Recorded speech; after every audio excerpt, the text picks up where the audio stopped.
Welcome to another episode of Purpose Today. I'm your host, Dr. April Dobson, and I'm excited that today we will continue our very special edition on resume rewrites, resume strategies that deliver results. I know on last week we left off with methods to stand out from other candidates, and today you're going to learn about how you can tailor your resume for opportunities and the essential components of an effective resume and so much more. You don't want to miss this episode of Purpose Today, where we focus on part 2 of Standout Resumes. Stay tuned for resume rewrites, for resume strategies that deliver results right after this brief break. This episode is brought to you by the Purpose Professionals community in partnership with Purpose Today Global. The Purpose Professionals community on School exists for professionals and entrepreneurs who are intentional about aligning their profession with their purpose. If you're someone who has a desire to pivot professionally, to pursue your purpose, if you want to grow your career, if you want to develop, you want to purposely align your business with your purpose, and have the opportunity to network with other like-minded professionals, join the Purpose Professionals community on School. Again, you can network with like-minded purposeful professionals. Scan the QR code for more information on the Purpose Professionals community.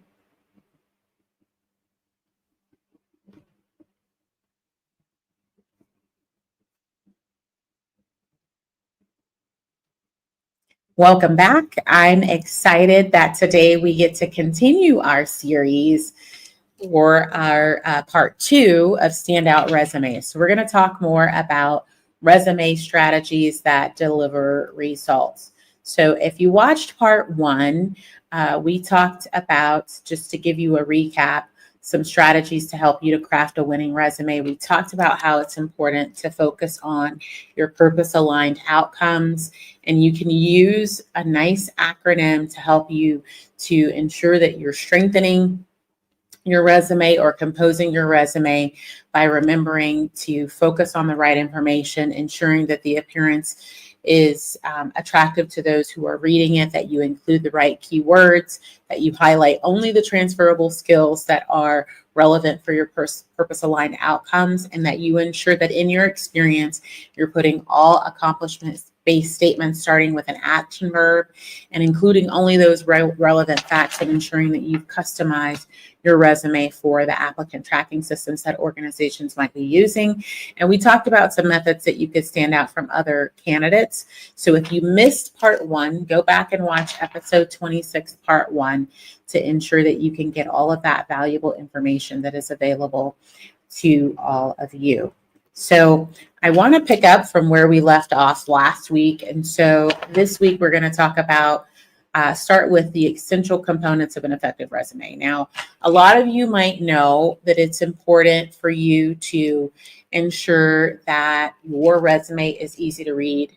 You don't want to lose the reader. You only get 6 to 10 seconds usually for the reader to decide, the recruiter, the hiring official, to decide whether or not they want to continue reading your resume. So it's very, very, very crucial that your resume is easy to read. And the way that you do that is have headers that are in bold. You want to make sure that you're using bullet points for clarity, because that makes it easy to find information in your resume. And you want to have the same formatting throughout and have formatting that is clear.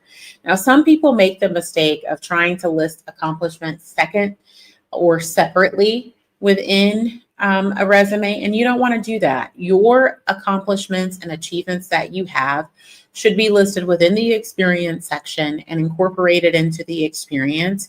You want to start with an action verb, and you want to use strong action verbs that demonstrate your leadership. You want to use action verbs that demonstrate your innovation, because you want to make sure that you're standing out. And so it's very important that you're using powerful language, and you want to convey impactful results. So that's why you're using the right action verb. So I see sometimes people making the mistake of saying, completed, and using the word completed several times.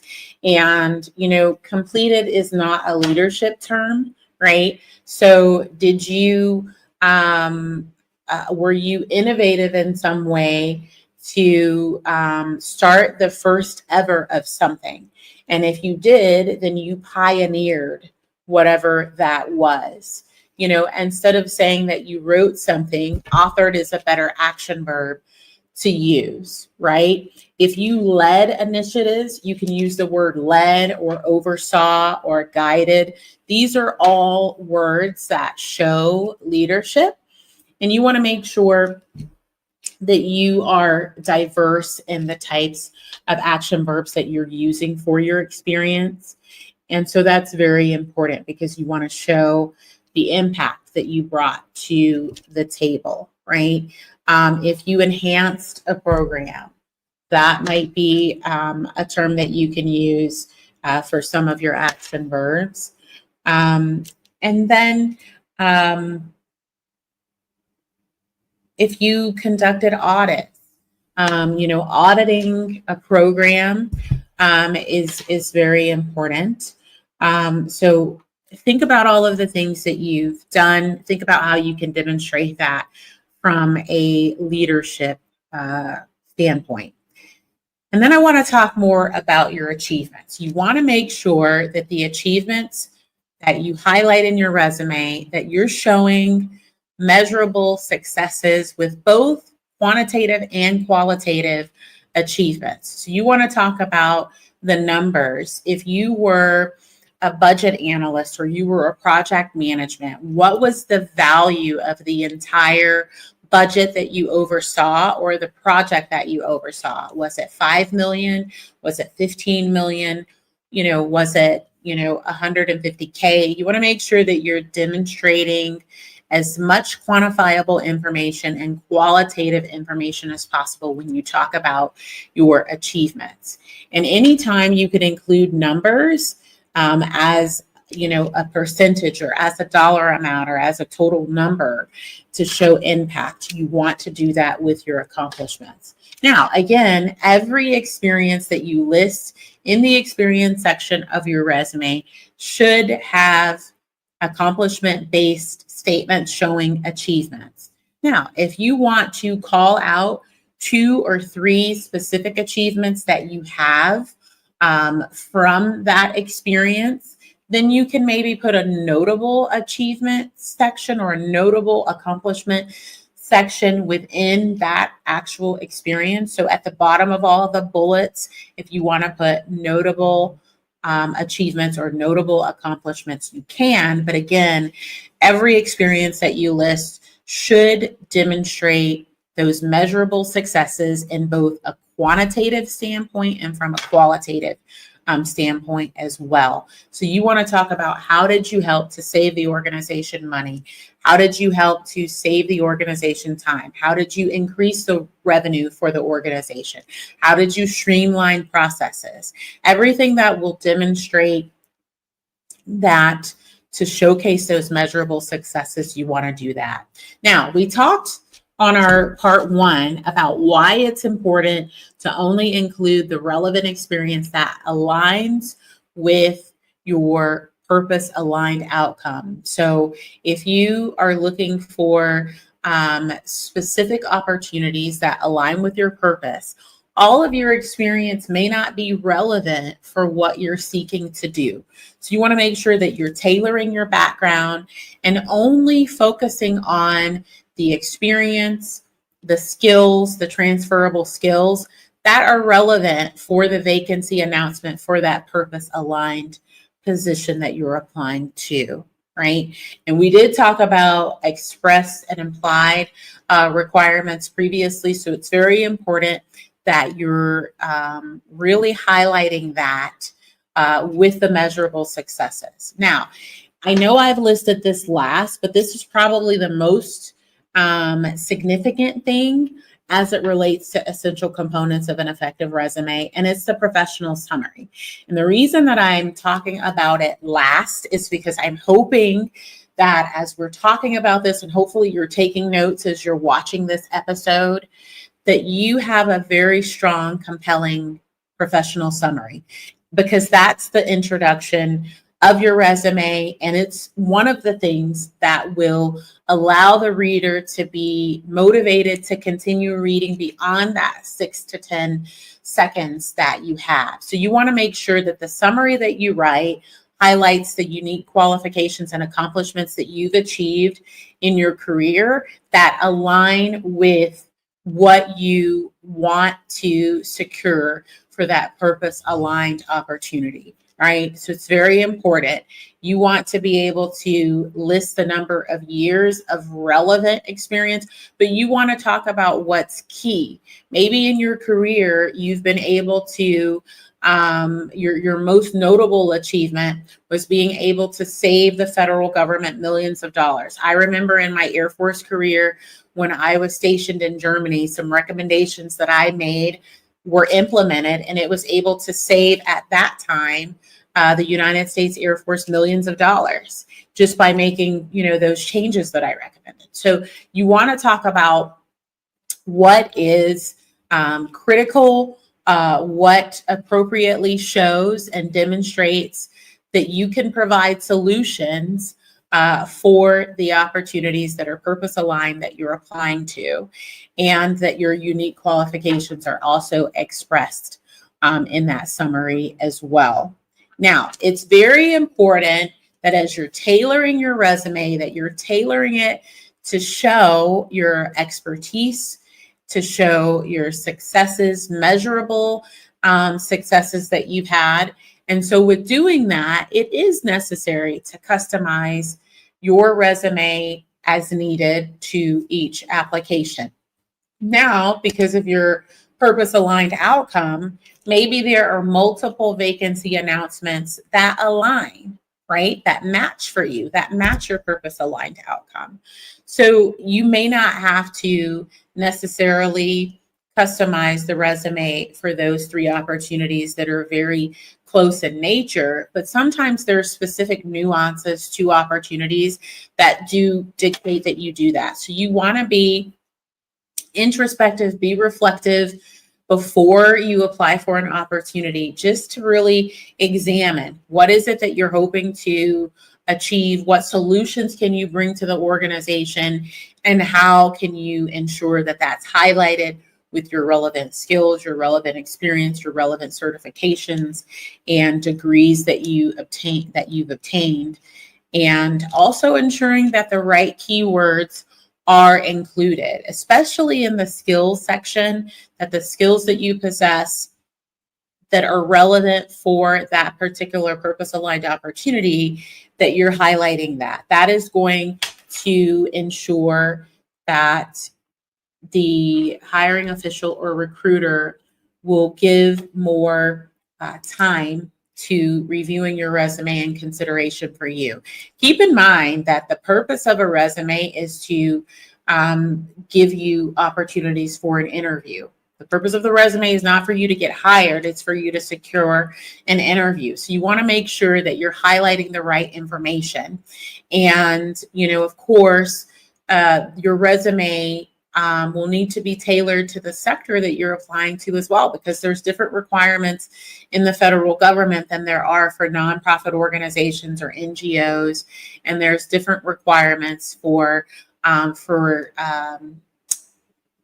private sector opportunities as well. So you want to make sure that you're tailoring your resume to align both with your purpose-aligned outcomes and match the requirements for the industry and, the sector that you're applying to. Now, I want to ensure that you avoid these mistakes. And I know that many of you might be familiar with these, but just over the years, throughout my experience consulting, throughout my experience as a CEO of organizations, HR organizations, and throughout my experience in government in HR, I had a lot of experience in staffing and recruitment in my federal career, both as a specialist and as a supervisory HR specialist in several different roles as a chief of both staffing and recruitment and a chief of benefits, workplace, and workforce policy. And in looking at resumes from the standpoint of staffing and recruitment, there are a lot of things that I saw as mistakes. And even as looking at resumes, hiring individuals and making recommendations and looking at resumes throughout my career at a variety of federal government agencies and at a variety of organizations, I've seen some common mistakes that I want you all to avoid. And so in order to ensure that you avoid these mistakes, it's important for you to read your resume from top to bottom, left to right, right to left, and bottom to top, because this will allow you to catch some mistakes that you may not have otherwise caught because your resume is familiar to you. And you want to ask someone else to read it for you as well. And it's important that when you're sending your resume, you're sending it as a PDF and not as a Word document. So please avoid these common mistakes. So a lot of people have, spelling errors. And when you have errors of grammar and spelling in your resume, you actually lose credibility, and there's a negative impression that the reader will have of you. So as I said, read your resume from top to bottom, left to right, right to left, and bottom to top. And then also take a look at your resume, pull it up on a mobile device, on your cell phone, and look to see if it looks the same on your cell phone. Chances are, if you sent your resume as a Word document, it may not look the same on your cell phone as it looks on a computer. So you want to make sure you check that and make sure that you're sending the PDF file and not the Word file when you're applying for positions. It's important that you use the PDF file so that it doesn't change your layout or the characters or anything of that nature. It'll look the same if you send it as a PDF.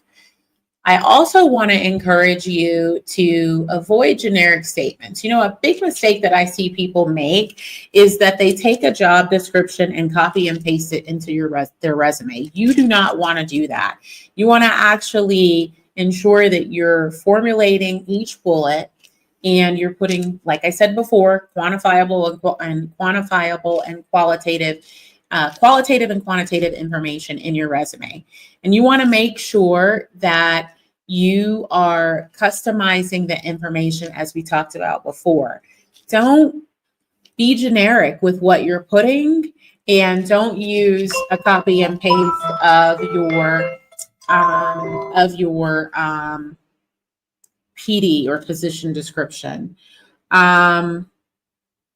So the other thing that I want to say is that sometimes people who have prior military experience or people who have extremely technical roles, they are very complex with what's in their resume.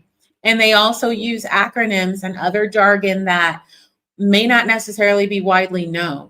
Keep in mind that even if you're applying for an opportunity that's in your industry and it's something that you've been doing for a long time, you also have to get through the ATS. Oftentimes an ATS is used before a human sees it. And then also keep in mind that usually the first line of review of resumes is not going to be the hiring official.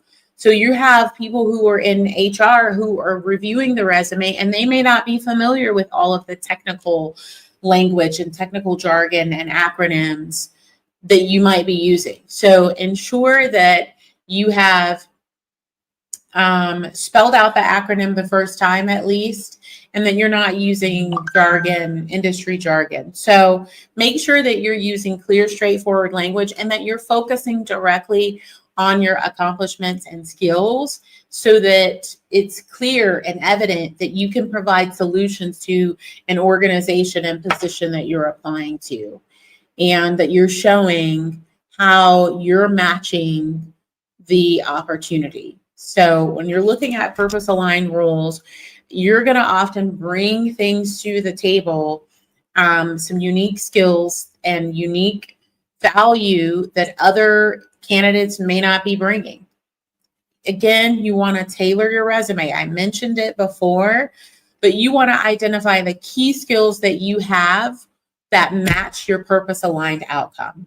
And when I talk about a purpose aligned outcome, I'm talking about what you would be doing to align with your purpose. And it might be several different types of opportunities. You don't want to base it on the title, because the title isn't what matters. It's what you're going to be doing. So you can start researching what aligns with your purpose, and then you can assess what are the experiences that you have, what are the strengths that you have that are crucial and key, and then highlight those based on what you have to ensure that you're showing that you align with the requirements for the position. And anything that you can show that you've solved problems related to what's needed in that position is going to be beneficial, because it aligns with your purpose. You have value that you're bringing, and so you're bringing purpose, value, impact to that opportunity. Now, again, don't copy and paste information from your job description that you've had in the past, and don't copy and paste certainly from job descriptions for opportunities that you're applying for.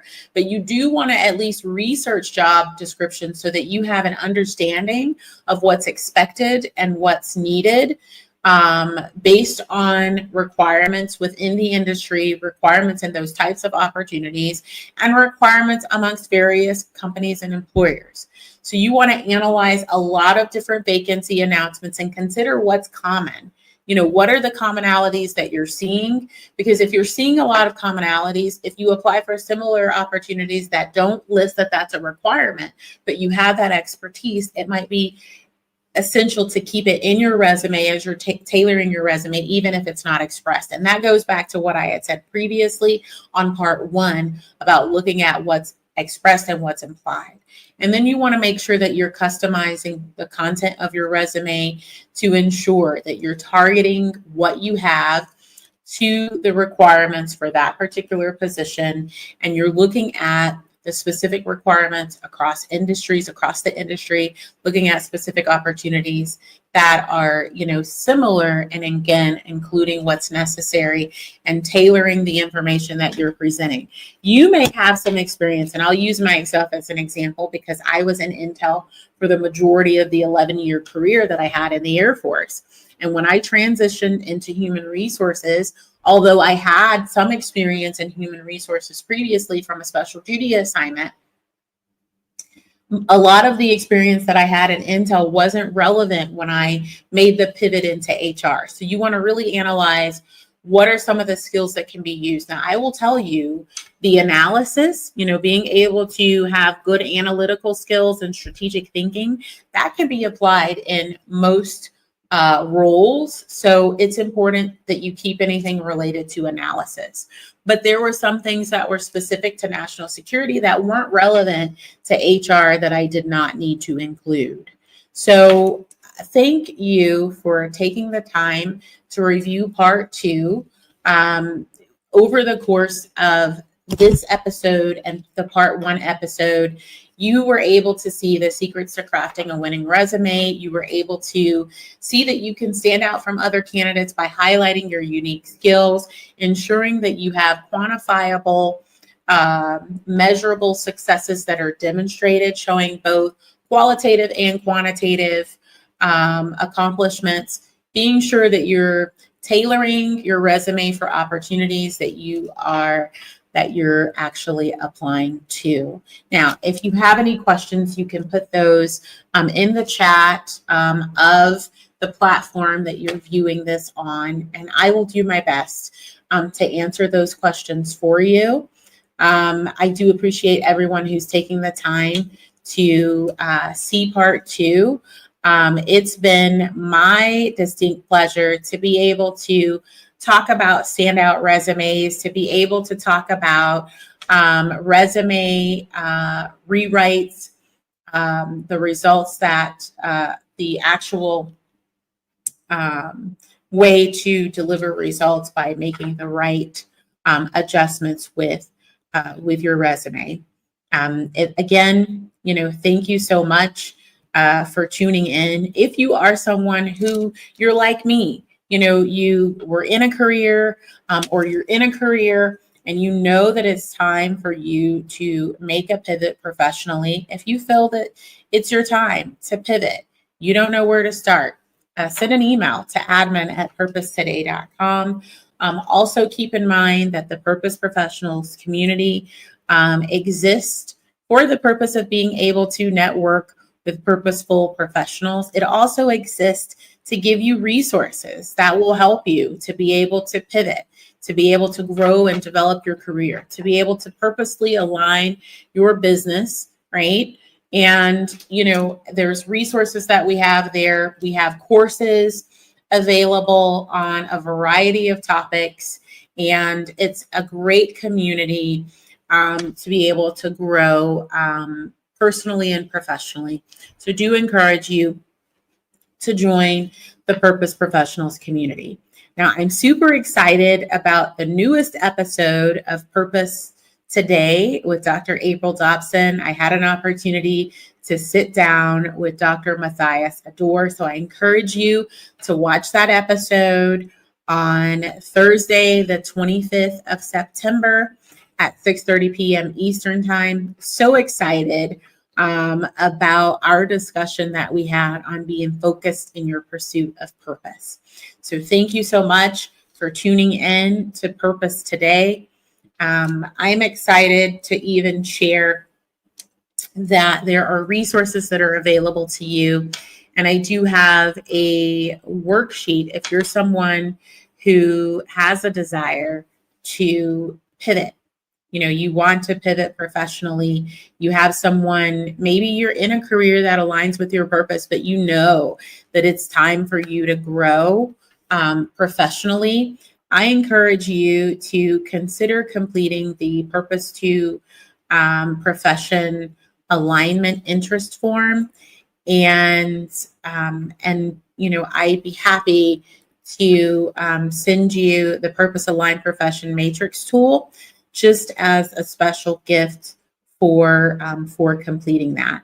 So I'm going to put the information for those of you who are interested in completing the Purpose to Profession alignment interest form. I'm going to put that, and it's also going to be on YouTube and in the comments so you can see that.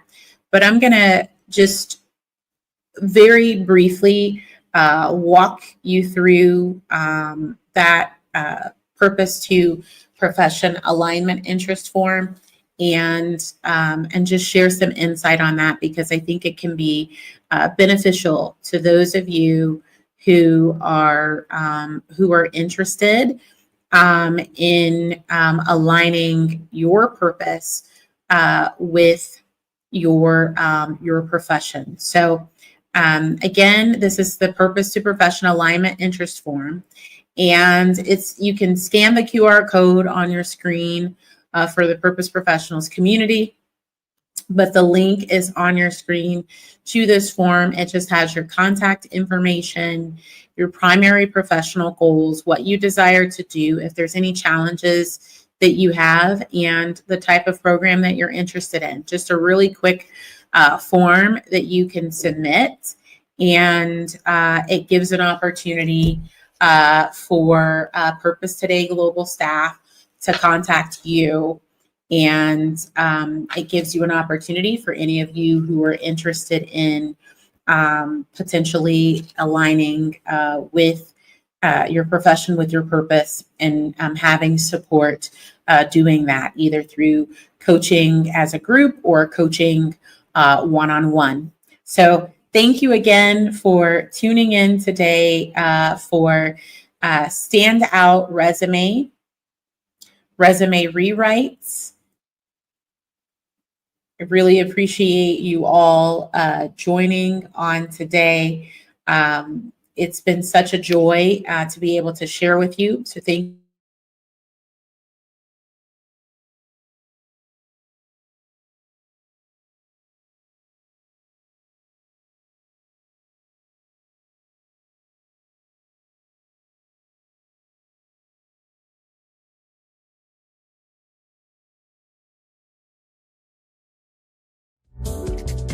Yes, adore. So much for tuning in. A wonderful week.